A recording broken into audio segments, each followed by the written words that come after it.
Boa noite, gente. Graça e paz da parte de Jesus. Boa noite da minha parte, já está bom. Que noite. Que noite, viu?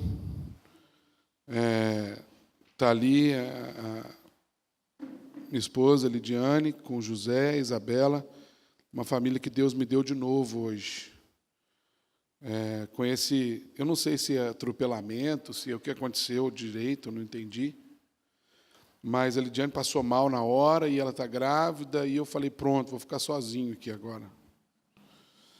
Então, mais uma vez, Deus me deu de novo a minha família, e eu sou muito grato a Deus por isso.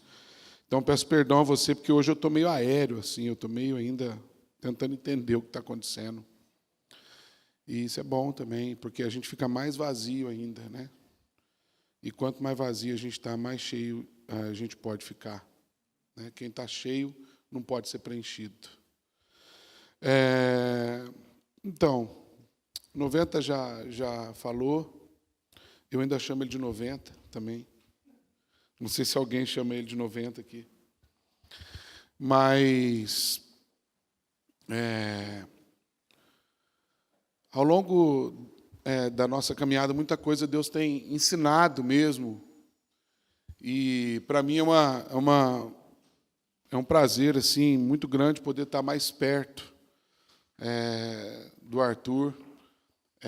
E a gente, às vezes, está mais perto do que a gente imagina, porque a gente às vezes, não está perto fisicamente, mas sempre que a gente tem alguma coisa que Deus está fazendo no nosso coração, via de regra, a primeira pessoa que a gente acaba procurando, isso é recíproco, é para compartilhar. Então, há uma unidade de alma aqui, né? Um negócio bem, muito especial mesmo. E eu me sinto honrado por estar aqui, por poder estar participando desse momento da República. Um tempo que, com certeza, Deus está fazendo coisa nova. Eu estava aqui pensando, enquanto estava... coisa interessante, né? Deus fez o trânsito convergir com mais fluidez para cá, né? Não sei, pode não ter nada a ver, mas, de repente, isso pode representar assim, uma maior visibilidade, o que Deus pode, sei lá, vai que, né? Bom, eu estou, esse ano, completando 20 anos de conversão e 17 anos de ministério. É uma data muito importante, porque eu imaginava assim, bom, será que até os meus 40 anos eu vou conseguir estar com saúde, eu vou conseguir estar servindo a Deus integralmente? Meu ministério começou em 1998 e eu fui missionário da Jocum durante 2 anos, depois eu já comecei meu ministério pastoral com 20 anos de idade, mais ou menos a idade que o Arthur também começou o dele. E de lá para cá, muitas idas e vindas, a gente veio parar em Curitiba. E ao longo desse tempo, Deus nos deu a oportunidade de participar de projetos de plantação de algumas igrejas.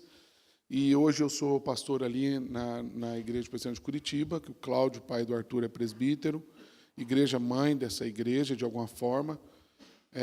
Então, a gente acaba sendo frequentando a mesma cozinha, né? A gente sempre volta no mesmo fogão para comer junto, e é muito bom isso. Enfim, sem mais delongas, abra sua Bíblia comigo lá em Lucas 24. Isso aqui é para mim? Deduzo.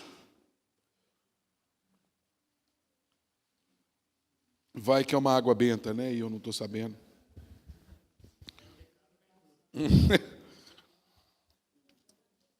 Esse texto, que é a partir do versículo 13, os discípulos a caminho de Emaús, é um texto que, via de regra, Deus coloca no meu coração.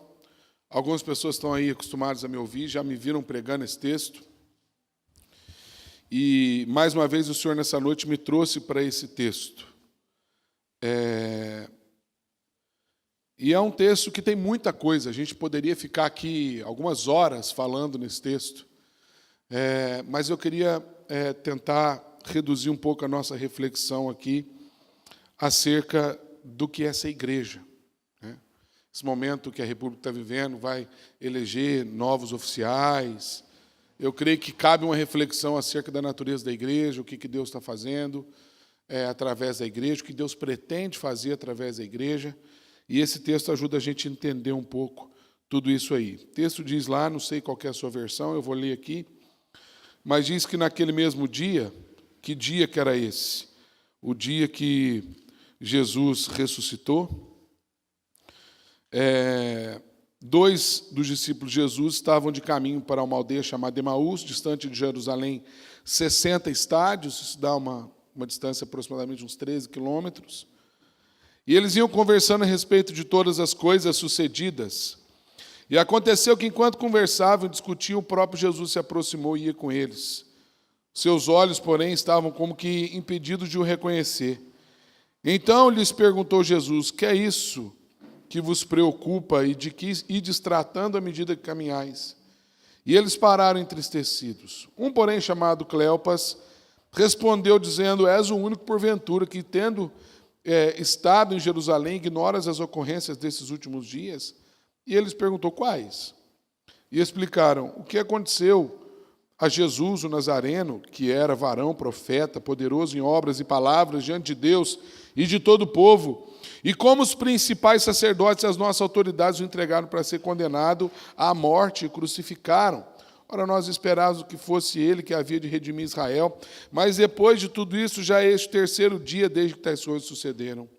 É verdade também que algumas mulheres das que conosco estavam nos surpreenderam tendo ido de madrugada ao túmulo e, não achando o corpo de Jesus, voltaram dizendo terem tido uma visão de anjos, os quais afirmam que ele vive. De fato, alguns dos nossos foram ao sepulcro e verificaram a exatidão do que disseram as mulheres, mas não o viram. Então lhes disse Jesus: ó nécios e tardos de coração para crer tudo o que os profetas disseram. Porventura não convinha que o Cristo padecesse e entrasse na sua glória? E começando por Moisés, discorrendo por todos os profetas, expunha-lhes o que a seu respeito constava em todas as Escrituras. Quando se aproximaram da aldeia para onde iam, fez ele menção de passar adiante. Mas eles o constrangeram, dizendo: fica conosco, porque é tarde, e o dia já declina. E entrou para ficar com eles. E aconteceu que, quando estavam à mesa, tomando ele o pão, abençoou, e tendo partido, lhes deu. Então se lhes abriu os olhos e reconheceram, mas ele desapareceu da presença deles. E disseram ao outro: porventura não nos ardia o coração quando ele pelo caminho nos falava, quando nos expunha as Escrituras? E na mesma hora, levantando-se, voltaram para Jerusalém, onde acharam reunidos os 11 e outros com eles, os quais diziam: o Senhor ressuscitou e já apareceu a Simão. Então os dois contaram o que lhes acontecera no caminho e como fora por eles reconhecido no partir do pão. Até aí. Bom,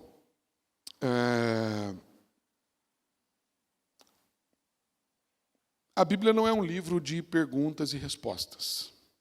Como estava ouvindo aqui o testemunho do irmão lá, contando que o missionário, esqueci seu nome, irmão. Oi? Gile. Gileade. Ó, há um bálsamo em Gileade. Todo mundo canta essa música para você, né? É boa essa música. Eu só não entendo o que ela quer dizer, mas é boa.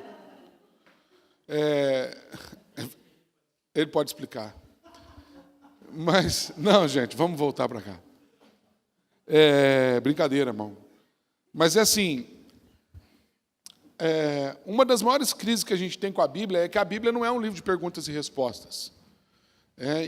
E não é só a gente que tem essa dificuldade. Gente que não acredita na Bíblia tem mais ainda.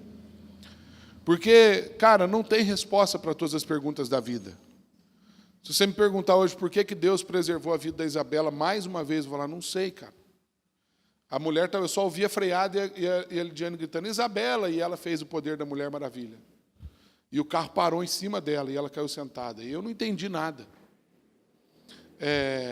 E estou usando de novo esse exemplo, que não sai essa cena da minha cabeça, mas não tem resposta. Uma criança que morre com 5 anos de idade, um casal, né, recém-casado que descobre que é estéril e sonhava ter filhos, e um pai que fica doente de câncer e recebe uma oração e a oração não funciona, por aí vai. Não tem resposta. Porque a Bíblia não é um livro de perguntas e respostas. A Bíblia é um livro que revela propósitos. Se, por um lado, a Bíblia diz que não tem resposta para tudo, está lá em Eclesiastes isso, a Bíblia diz que tem um propósito para tudo. Porque Deus não lida com esse dilema de perguntas e respostas. Deus lida com os propósitos que Ele tem. Se nós estamos falando de um Deus que é soberano, está implícito a gente saber que Deus lida com propósitos. Quem é soberano não tem o compromisso de responder perguntas. Quem é soberano tem o compromisso, e está implícito nisso, a execução dos seus propósitos. Né? E Ele vem e faz. E não dá nem tempo da gente perguntar, porque quando a gente vê, já fez. E a Bíblia é marcada por isso. A gente vê, na verdade, isso desde da criação. E eu queria, para entender esse texto, voltar com você lá na criação. De uns tempos para cá, acho que está fazendo uns 3 anos, mais ou menos, eu me tornei, por opção, alguém que resolveu estudar profundamente Gênesis e Apocalipse. Não é Gênesis a Apocalipse. Aliás, foi por causa disso, que eu fiquei cansado de ficar estudando o que tem no meio, sendo que eu não estava entendendo como é que começou e para onde que vai terminar. E eu falei, se eu não entender isso, não vai ficar claro para mim o que acontece no meio. Então eu comecei a estudar profundamente Gênesis. Nesses 3 anos eu consegui chegar no capítulo 3. Graças a Deus. E aí toda hora eu tenho que voltar no começo, isso, eu mergulhei profundamente em hebraico e tudo isso, e está sendo uma experiência incrível. Eu não vou escrever um livro, é egoísta mesmo. Eu quero saber. É que você escrever um livro, vai perder o sentido de, sei lá, não tem nada a ver. Enfim, e uma das coisas que eu percebi nesse mergulho profundo no estudo de Gênesis é a forma como Deus sempre se antecipou às nossas crises. Quando a gente lê a narrativa de Gênesis, por exemplo, a gente vê que Deus vai criando as coisas, e o verbo hebraico ali é muito interessante, o verbo raiar em hebraico, que dá a ideia de criar, assim, haja, o verbo haja, né? Disse Deus, haja luz, e esse verbo haja, o raiar de Deus, dá a ideia de surgir do nada, brotar assim. Pum. E Ele vai criando todas as coisas, e à tarde, manhã, primeiro dia, segundo dia, aquela coisa toda, e de repente Deus olha e fala assim, cara, vamos fazer agora. Versículos 26 e 27 de Gênesis diz, façamos, pois, o homem à nossa imagem, né? A imagem e semelhança de Deus os criou e tal. O verbo façamos ali, fazer, ele é um verbo que não é diferente de raiar. O verbo ali, por incrível que pareça, é azar. Quando Deus resolve fazer o homem, a humanidade, né? Não o homem, a figura masculina, mas a humanidade, o verbo não é haja, mas é fazer. E a ideia de fazer é manufaturar, é pôr a mão. Por isso que o texto vai dizer que ele fez do pó da terra, ele pôs a mão, ele se envolveu com aquilo. Ele não simplesmente falou, acontece. Ele falou, não, isso aqui eu vou pôr a mão, eu vou me engajar nisso aqui. Eu quero que isso aqui tenha a minha forma, eu quero que isso aqui tenha a minha imagem, eu quero que isso aqui reflita quem eu sou. Né? E aí, então, ele vai e faz a humanidade, imagem e semelhança e tal, e coloca ali alguns atributos, compartilha alguns atributos dele próprio com a humanidade, e ele estabelece alguns limites, porque a inteligência precisa de limites para ser cultivada, né? Para ser aprimorada. Né? E Deus pega, e como ele fez esse ser humano inteligente, ele fala, olha, faz tudo isso aqui, mas não faz aquilo lá. Esse barulho é o quê? É um trem passando perto aqui? Massa, né, cara? Aí, enfim... eu achei que eu estava ouvindo uma trombeta aqui. Não tava. Vai que... Cara, eu estou pregando a República, mano. Não tô... Né? Não estou nem de terno e gravata hoje à noite. Brincadeiras à parte. E a trombeta insistindo, né? Tipo, escuta aí, meu. E eu só quis ter certeza de que não é a trombeta. E aí Deus pega e fala assim, olha, não come daquela árvore não, porque no dia que você comer, você vai morrer. Né? E ali ele começa a colocar a ideia de propósito. Né? Deus não falou, olha, se um dia você comer, ele determina, ele fala, você vai comer. Deus foi previsível. Note isso. Deus falou assim, no dia que você comer, você vai morrer. Né? O pecado foi um acidente para nós. Para Deus, não. Né? Do mesmo jeito como as situações mais absurdas, elas sempre são surpresas para nós. Nunca são para Deus. E aí o texto vai dizer que eles foram lá e fizeram justamente o que não era para fazer. Né? E aí tem uma coisa que a gente precisa entender, que tem um versículo de Isaías que diz assim que os nossos pecados fazem separação entre a gente e Deus. E a gente não respeita uma placa de pare que tem nesse versículo. A gente vai logo direto assim, os nossos pecados fazem separação entre a gente e Deus. Não, presta atenção. Os nossos pecados fazem separação entre a gente e Deus. A primeira ruptura que acontece não é entre a gente e Deus, senão Deus nunca viria até o homem. A primeira ruptura que acontece é entre a gente. Se olhar para a gente, você vai ver que Deus fala que antes a mulher era né, carne da minha carne. Eu adoro o romantismo bíblico, né?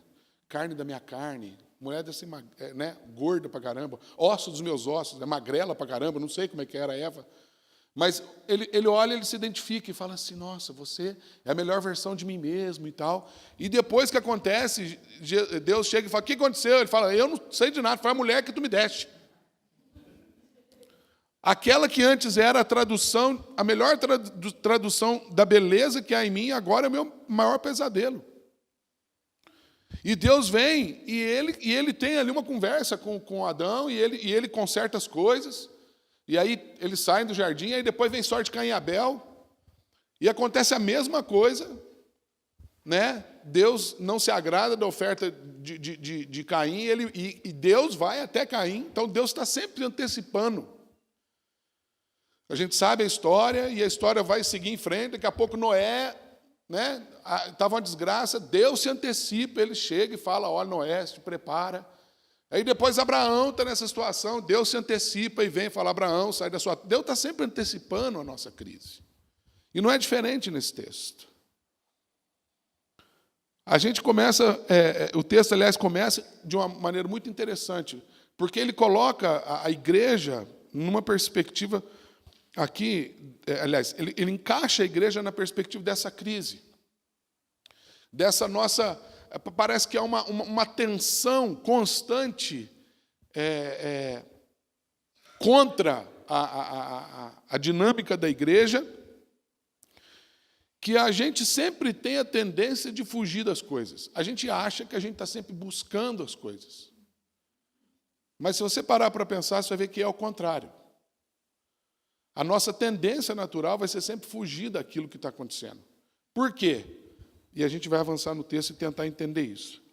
O texto começa dizendo que no mesmo dia que Jesus ressuscitou, os discípulos estavam indo para... 2 dos discípulos estavam voltando para Jerusalém. Qual foi o último mandamento de Jesus para a igreja? Você lembra, não? Como é que é? Há uma divisão aqui entre nós. Qual foi o último mandamento de Jesus?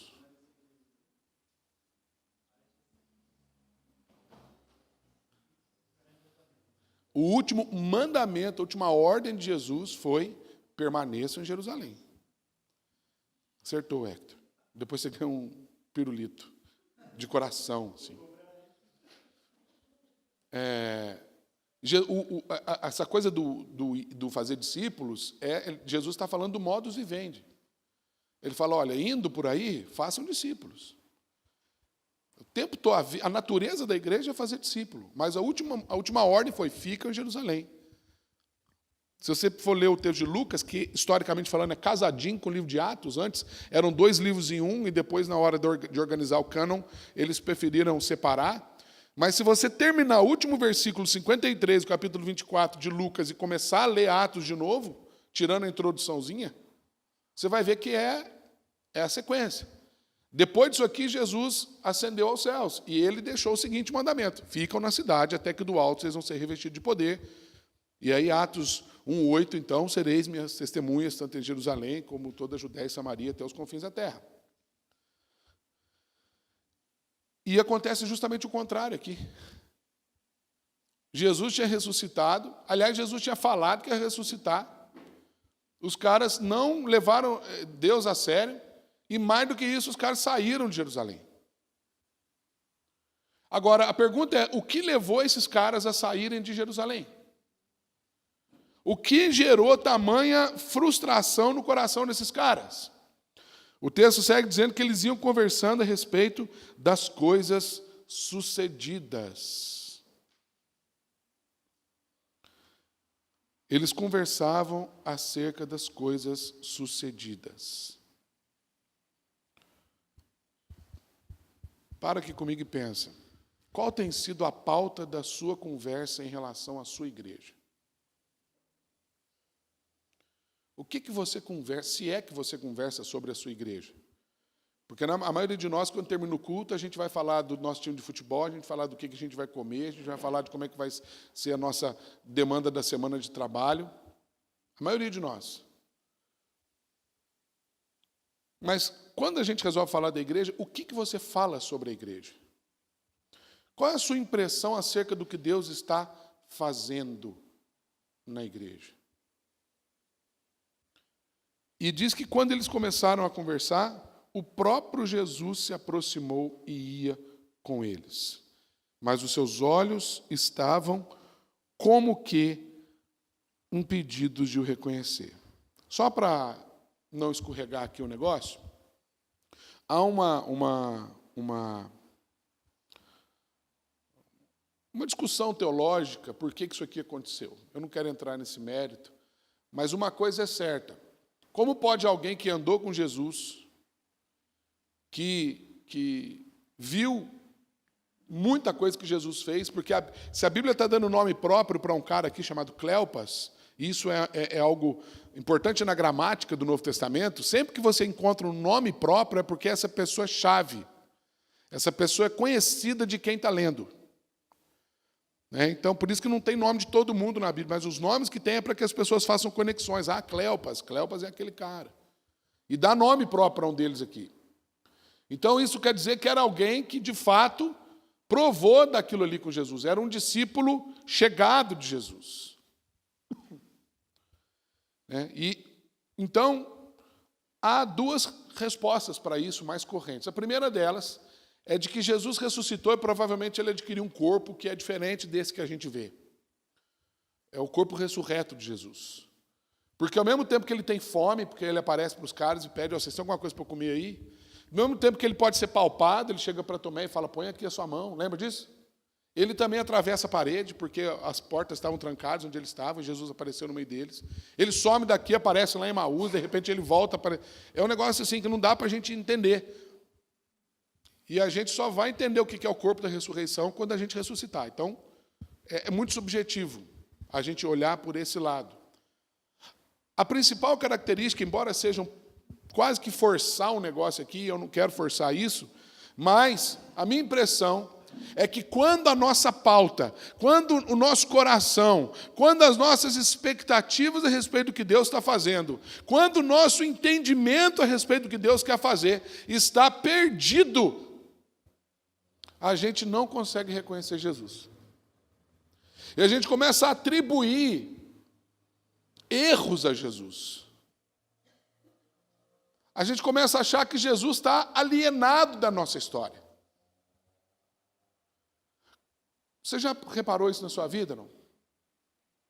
Você já passou por alguma experiência que você orou e você fala assim, cara, estava tudo certinho, eu jejuei, eu orei e tal, e não deu certo. E aí o primeiro culpado é Jesus? Você conhece alguém que já viveu essa frustração? Mas Deus mandou eu fazer isso, será que mandou mesmo? Mas Deus me deu, às vezes Deus mandou mesmo você fazer tudo aquilo. Aliás, abre um parênteses aqui. Uma das coisas que Jesus gera em nós é frustração, viu, gente? Jesus gera muita alegria, mas Jesus também gera frustração em nós. né? É uma coisa interessante aqui, abrindo outro parênteses, é aquela coisa do Salmo 23, né? Eu vou ter que avançar um pouquinho mais. Salmo 23 fala assim: o Senhor é o meu pastor, nada me faltará. Amém, irmãos? Amém, irmãos? Agora, o que é nada? Hein? Normalmente nós entendemos assim: o Senhor é meu pastor, nada me faltará, não vai me faltar problema. Aliás, não vai me faltar, né? O contrário.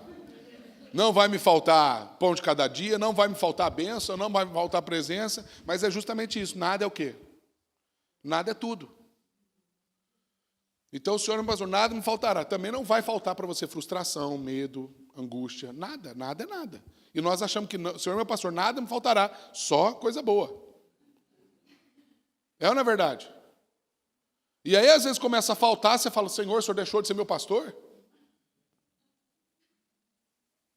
É porque a chave do entendimento desse salmo, que os caras aqui não entenderam, é um pouquinho mais para frente. O Senhor é meu pastor, nada me faltará, Ele me faz repousar, e E aí chega uma parte do salmo que fala assim: ainda que eu ande pelo vale da sombra da morte, não temerei mal algum. Por quê? Porque o Senhor vem, o Senhor se antecipa. Porque tu estás comigo. Então, o Senhor é o meu pastor, não é porque nada me falta, mas é porque Ele está comigo o tempo todo. E isso aqui é o que os caras perderam. Os caras só conseguiam ver Jesus enquanto eles podiam se identificar, ou melhor, os caras só conheciam ver Jesus enquanto as suas expectativas se identificavam com aquilo que Deus estava fazendo. Porque é isso que eles começam a falar. Ora, nós acreditávamos que fosse Ele quem ia vir libertar em Jerusalém os escravos lá. Não, o escravo é Moisés. A gente achava que ele ia vir, ia tomar o governo lá de Roma e tal. E, poxa, já é esse o terceiro dia que essas coisas aconteceram. E, poxa vida, nossa, a maior besteira que a gente fez na nossa vida foi acreditar em Jesus. Por isso a gente está voltando para Emaús, a gente vai voltar lá com a nossa empresa, vai voltar a trabalhar, a vida segue e tal. Os caras, as suas expectativas começaram a se desconectar do que Deus está fazendo. E essa é a primeira coisa que você tem que pensar quando você vai elaborar a pauta da sua igreja. O que você espera para a sua igreja? E se o que você espera para a sua igreja não for o que Jesus espera para a sua igreja? E se o que você espera para a sua vida não for o que Jesus espera para a sua vida? É nesses momentos que você vai encontrar, de fato, a razão para andar, para permanecer ou não com Jesus. E aí, os caras chamam Jesus de alienado, os caras falam assim: cara, que mundo que você estava? Ele fala: és porventura o único que está em Jerusalém e não sabe de nada?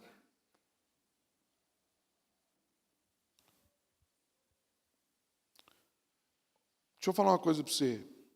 Sabe qual que é um dos maiores erros? Posso pregar heresia aqui hoje? Não? Pode? Tem um presbítero aqui da Central. Às vezes um dos nossos maiores erros é pregar a palavra de Deus, queridos. Às vezes um dos nossos maiores erros é pregar a palavra de Deus. Quantos sermões você já ouviu na sua vida? Que você entra, o cara pega a Bíblia e o cara fala um tanto de coisa, hebraico, exegese e tal, e manda um sirianda lá na praia de Canta Labassúria, e o cara gira na querência, o cara faz um tanto de coisa, e aí você sai da igreja e tudo que você aprendeu naquela noite foi mais informação a respeito da Bíblia. Termina o sermão, você fala: uau, que sermão, cara. Uau. Aí quando você tenta trazer o sermão para a sua vida, você, por exemplo, aplica na sua vida predestinação. Tudo bem, hoje eu tive uma prova de aplicação, a Isabela é predestinada. Pelo menos para não ter morrido hoje. Mas eu digo, você está entendendo o que eu estou dizendo? O nosso maior problema, às vezes, é pregar a palavra de Deus, quando Jesus não está mandando a gente pregar a palavra de Deus. Jesus nunca mandou a gente pregar a palavra de Deus. que Jesus mandou a gente pregar? Está aqui nesse mesmo capítulo, no finalzinho ali, ó. Versículo 47. Em que em seu nome se pregasse?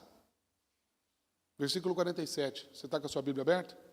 E que em seu nome, assim está escrito 46, que Cristo havia de padecer, ressuscitar dentre os mortos no terceiro dia, e que em seu nome se pregasse? Hein? Arrependimento para a remissão de pecados. Você consegue entender a diferença? Há uma grande diferença entre você adquirir sabedoria da palavra e você ter discernimento da palavra. Há uma grande diferença entre você pregar a Bíblia por ela mesma e você pregar arrependimento para que haja remissão de pecados. Tudo que esses caras conseguiram reter de Jesus era a palavra, entre aspas, de Jesus. Por isso que eles falavam, cara, tudo que Jesus falou, parecia que ele ia fazer aquilo. Qual que foi a frustração de Judas? Que o levou a trair Jesus? Tudo bem, tinha uma profecia. Mas tirando essa parte espiritual da coisa, pensa historicamente. O que levou aquele cara a trair Jesus? Uma crise de convicção. Falta de discernimento. O cara olhou tudo e falou assim, não faz sentido. Eu achava que ele fosse tomar o governo, eu achava que ele fosse... Não faz sentido. Esses caras tinham tanto de informação acerca de Jesus, mas eles não conheciam Jesus.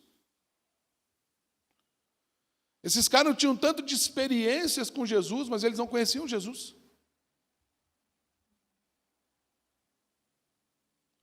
Você sabe por que um surdo... Vou elaborar essa pergunta melhor. Aliás, é óbvio, não tem como elaborar melhor. Um surdo não fala porque ele não ouve.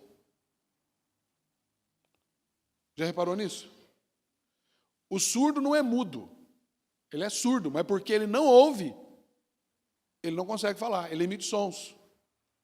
Já reparou isso, não? Isso é um princípio espiritual muito profundo. Às vezes a gente não tem o que falar sobre Jesus porque a gente é surdo, a gente não ouve Jesus. A gente só vê o que Jesus está fazendo. E quando o máximo que a gente consegue extrair na nossa caminhada é ver o que Jesus está fazendo, a gente entra em crise, porque o que eu vejo, eu interpreto de acordo com a minha expectativa, está entendendo? Não? Eu vejo a coisa e eu falo assim, aconteceu isso. Vamos supor que acontece alguma coisa agora na calçada ali, eu estou vendo a coisa daqui. E aí, quem está lá atrás vai olhar a mesma coisa, e se você pedir para a gente vai narrar de forma diferente. Porque a gente viu a coisa, e o nosso ponto de vista é diferente. Por isso a Bíblia diz que a gente não anda pelo que a gente vê. É por isso que fé não é algo que eu vejo. Fé é algo que eu simplesmente tenho convicção, não preciso ver.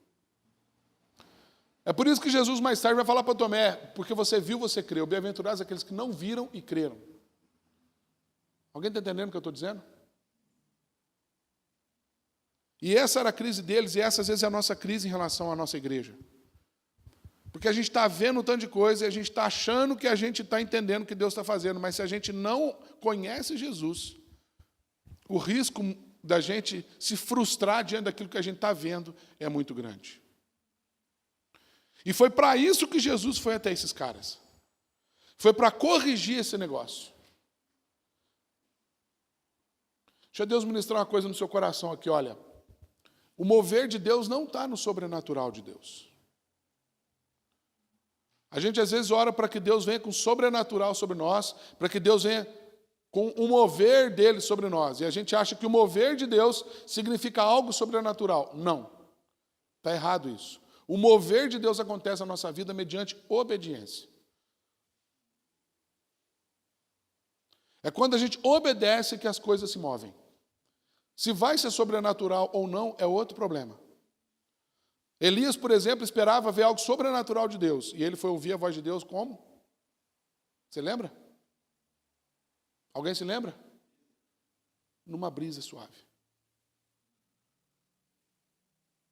Talvez esses caras esperassem algo sobrenatural. Não, a gente esperava que ele fosse chegar e fazer, pá, e tal. E aí a resposta de Jesus para eles, depois de eles terem falado tudo isso, foi: ó nécios,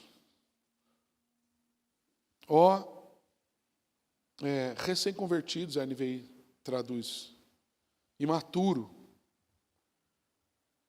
tardo de coração para crer tudo que os profetas disseram. E ele diz: não convinha, olha a conveniência que Jesus coloca, não convinha que o Cristo padecesse e entrasse na sua glória? E, começando por Moisés, a Torá, passando por todos os profetas, o Nibim, expunha-lhes o que a seu respeito constava nas Escrituras, o Ketubim. Ele pega todo o Antigo Testamento e ele começa tintim por tintim mostrar para os caras. Porque não tem entendimento, não tem conhecimento de Deus se não for por meio da palavra. Não tem como a gente entender o que Deus está fazendo. Não tem como a gente caminhar como igreja se não for por meio daquilo que é palavra de Deus. E Jesus traz clareza para eles sobre isso. Talvez Jesus pudesse ir embora nesse momento. Mas faltou alguma coisa para os caras. E aí a gente chega no ponto central da igreja. Existe uma diferença marcante entre a missão de Israel e a missão da igreja. O pastor Eovaldo Ramos diz que Israel tinha uma missão na história para o bem da humanidade. Ele está dizendo que Israel tinha uma missão de servir de história para que Jesus nascesse na humanidade. A igreja tem uma missão na humanidade para o bem da história. Porque a igreja é quem vai levar Jesus para que a história possa convergir em Jesus. O que ele quer dizer com isso? Que Israel, e essa que era a perspectiva que os caras tinham, Israel tinha uma missão exclusiva.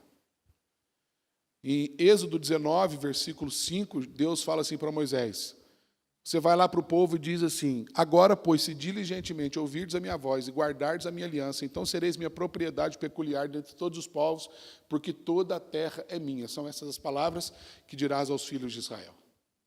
Propriedade peculiar. Deus está dizendo: eu tenho uma coisa exclusiva para vocês. Ninguém mais pode fazer aquilo que eu tenho para fazer através de vocês.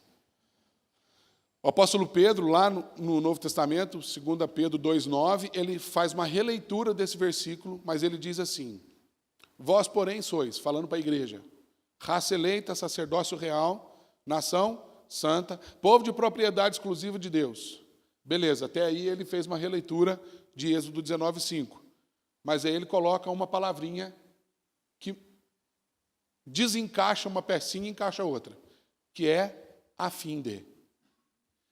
Ele diz: vocês são raça eleita, sacerdócio real, nação santa, povo de propriedade exclusiva de Deus, a fim de. Ele diz que a igreja só é igreja, parafraseando Dietrich Bonhoeffer, ele diz: a igreja só é igreja se for para os de fora. Então Pedro diz assim: vós sois tudo isso aqui a fim de proclamardes as virtudes daquele que vos chamou das trevas para a sua maravilhosa luz. E ele diz no final assim: vós sim, que antes não erais povo, agora sois povo de Deus. Vós que não havíeis alcançado misericórdia, agora alcançaste misericórdia. Por quê? Tudo isso para dizer que Israel tinha uma missão que era exclusiva. A igreja tem uma missão que é inclusiva. Porque tudo que Deus está fazendo na igreja inclui todo mundo da igreja. Se essa igreja está fazendo alguma coisa que não inclui você, essa igreja não está sendo igreja. Tudo que a igreja faz inclui cada parte do membro. Eu não posso deixar uma unha minha em casa quando eu venho para a igreja. Quando eu me movo, todo o meu corpo se move comigo. Cada fio de cabelo meu se move comigo. E Jesus vai recuperar isso para os caras de um jeito muito especial. Eles chegam lá em Emaús e Jesus meio que ensaia assim, uma coisa, ó, gente, então foi boa a conversa, tchau, e os caras insistem, não, fica com a gente. E aí, cara, acontece algo incrível. E daqui, eu passo para cá. Posso não? Porque o que acontece na sequência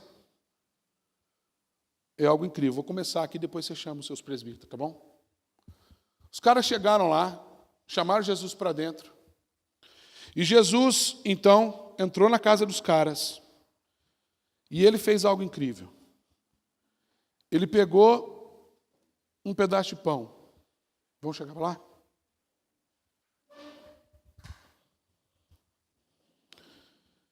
Eu queria que você prestasse muita atenção nisso que Jesus fez. Ele pegou um pedaço de pão, certo? E agora eu vou fazer uma relação lá com a Santa Ceia, quando ele instituiu a Santa Ceia, porque ele repete isso aí no texto, não é isso? Porque a Bíblia diz que os seus olhos se abriram quando ele partiu o pão, não foi isso? Então presta atenção nisso. Jesus, na Santa Ceia, ele pegou um pedaço de pão, partiu e disse: isso é o meu corpo, que é dado por vós. O que é o corpo? Isso é o meu corpo, que é dado por vós. O que é o corpo de Jesus?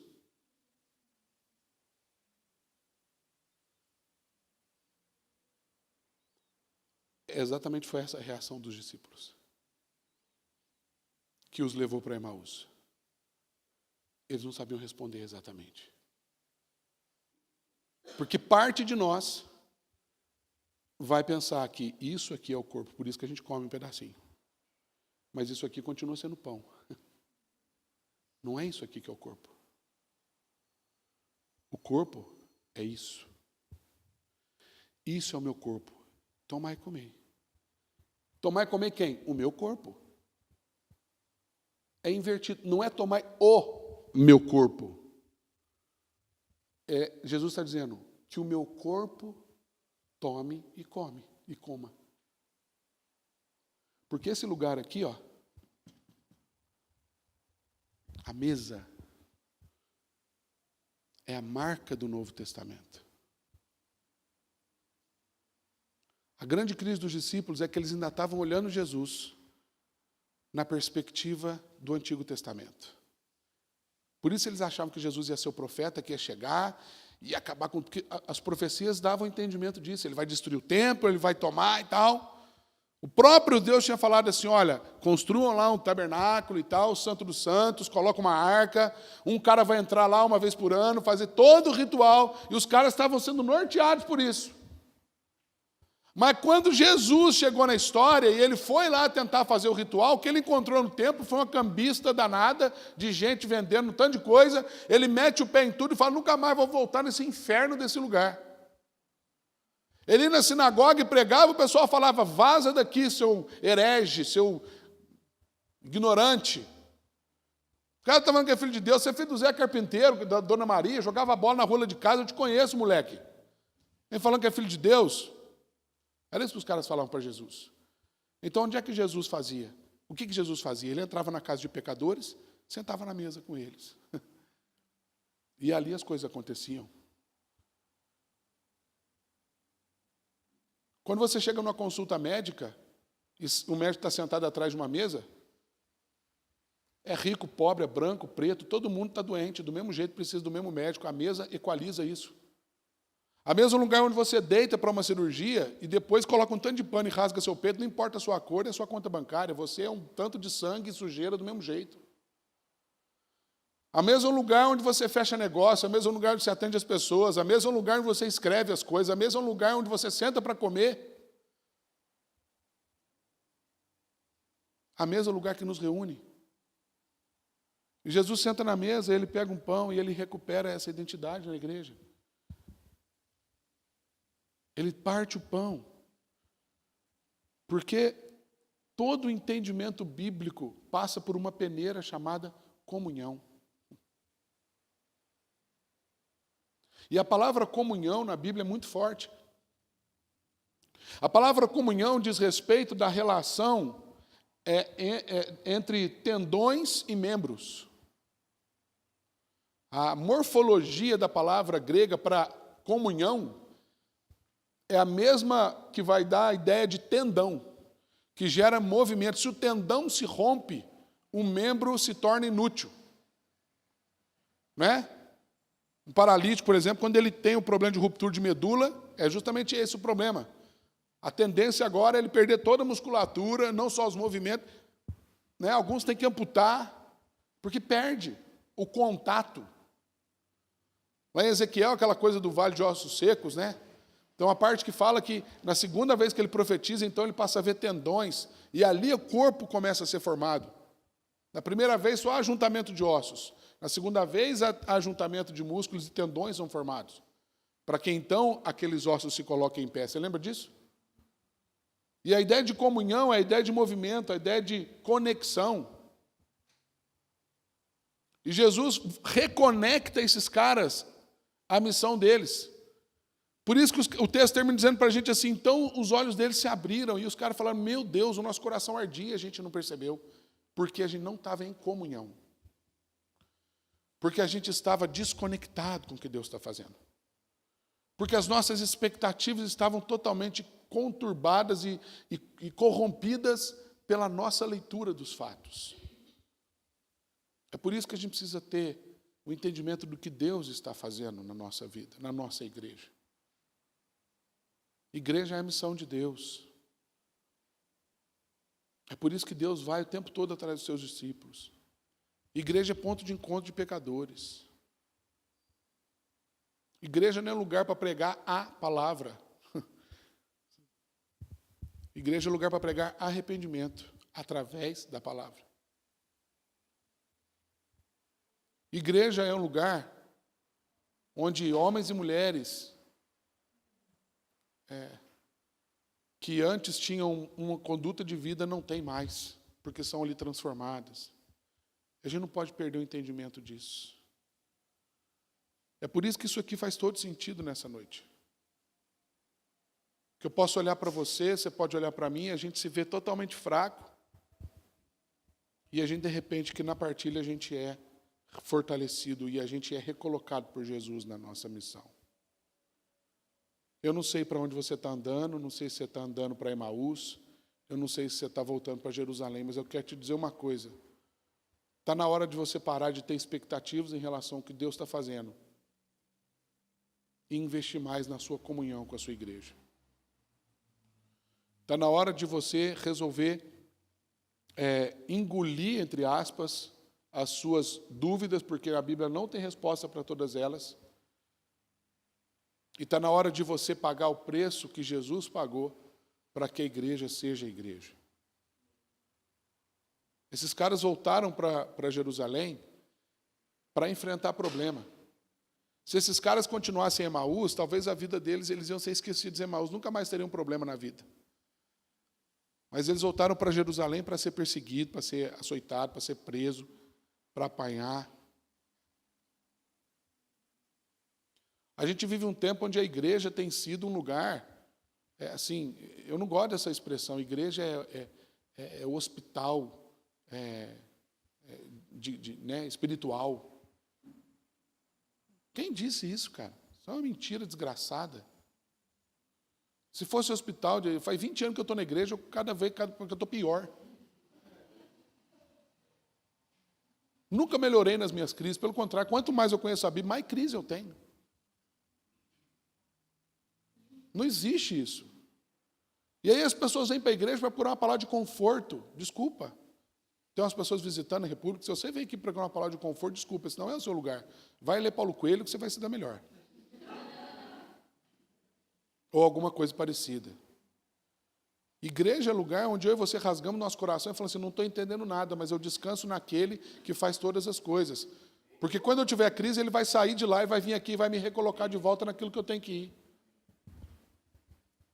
Esse é o Deus da Bíblia. O Deus que vai atrás de mim, de você, e recoloca a gente no lugar. Esse é o Deus que restabelece a nossa identidade. Que vai lá nos caras frustrados e fala assim, cara, vocês são meus discípulos.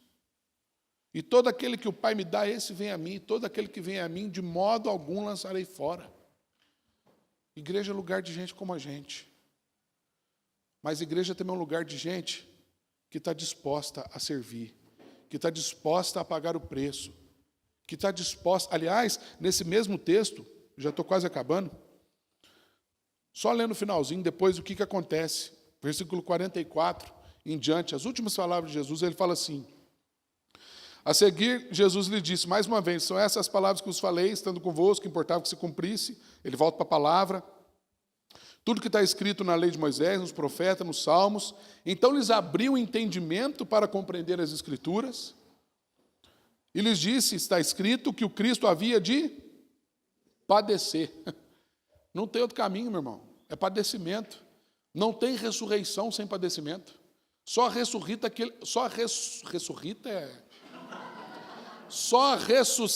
aquele que está morto. Como é que você quer ressuscitar se você não morreu ainda? Né? Então, o Cristo havia de padecer e ressuscitar dentre os mortos. E tem outra coisa, ninguém ressuscita no dia seguinte, é depois de 3 dias. Tem que ficar um tempinho morto. Porque no tempo que a gente está morto, que as coisas acontecem. Não sei por que eu disse isso, mas... E aí ele diz, que seu nome pregasse arrependimento para a remissão de pecados na sua... Aí ele, 48, ele fala assim, vós sois testemunhos dessas coisas. Ele não está falando, vocês vão dar testemunho. Ele está falando, vocês são testemunha. A palavra testemunha aqui vem do grego martíria. E martíria é a palavra que a gente conhece mais por mártir. Jesus, é que a Bíblia é boazinha com a gente. O João Ferreira de Almeida, que traduziu a Bíblia para o português, ele é bonzinho com a gente. Ele colocou, vós sois testemunha. É bonito falar, né? O que ele está querendo dizer é que você é mártir disso. Não tem outra forma. Ou você morre por isso, ou você morre sem isso. E Jesus está dizendo, você é mártir. Vocês agora se tornaram mártir. A pior escolha da sua vida foi escolher por Jesus, meu irmão. E o problema é que conhecer Jesus é igual conhecer um segredo. Você nunca mais vai poder falar, eu não conheci, igual o Pedro tentou negar. Não sei de nada. O próprio Jesus fala, não sabe de nada, seu pá. A gente pensa que aquela conversa de Jesus com Pedro foi assim, né? Pedro, você me ama? Por favor, me ama, Pedro. Eu não consigo ver assim. Eu consigo ver onde Jesus fala assim, ô seu palhaço, você está brincando com a minha cara? Você não disse que me ama? Não, mestre, eu te amo. Então apacenta das minhas ovelhas. Vai ficar pescando aí? Eu te fiz pescador de homem, cara. Eu imagino a conversa assim. Eu não imagino assim uma coisinha, você me ama. Aliás, eu não vejo Jesus assim, né? Jesus gospel, né? Cara, não é gospel. Isaías fala que ele era feio, que ele era antipático, que ele era... Enfim. Você é testemunha disso, cara. Você precisa morrer por isso. Enquanto você não estiver disposto a morrer pela sua igreja, eu não estou falando da república, estou falando da causa da igreja. Enquanto você não estiver disposto a morrer por aquilo que você é, por natureza própria, você não vai provar da profundidade da comunhão. Porque, como eu comecei dizendo, eu termino. Só pode ser cheio aquele que se esvazia. Quem está cheio não pode ser preenchido. Mas quando a gente se esvazia, a gente então se torna cheio novamente.